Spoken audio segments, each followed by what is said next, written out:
Pemirsa, program makan bergizi gratis atau MBG yang dicanangkan oleh Presiden Prabowo Subianto menjadi perhatian seluruh pihak dan masih menimbulkan pro dan kontra di tengah masyarakat. Namun program ini memang perlu disukseskan sebagai upaya untuk mencerdaskan anak bangsa.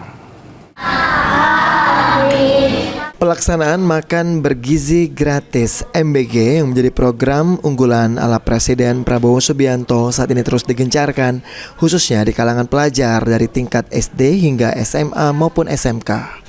Dalam pelaksanaan program MBG masih ada beberapa permasalahan dan menimbulkan pro dan kontra di tengah masyarakat.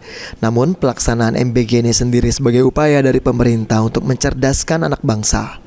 Khusus di Sumatera Selatan, pelaksanaan program MBG masih perlu adanya pengawasan lebih ketat, terutama soal kualitas makanan.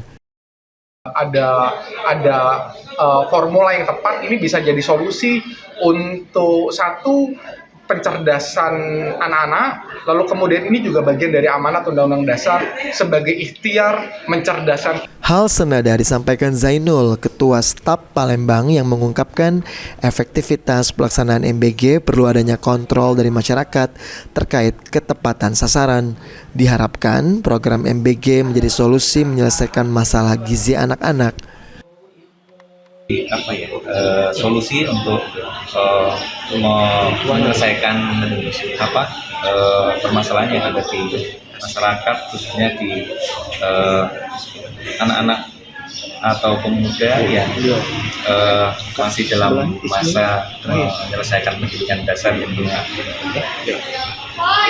Untuk di Sumatera Selatan, program makan bergizi gratis menyasar hampir kurang lebih 2 juta penerima manfaat. Tim Liputan PAL TV.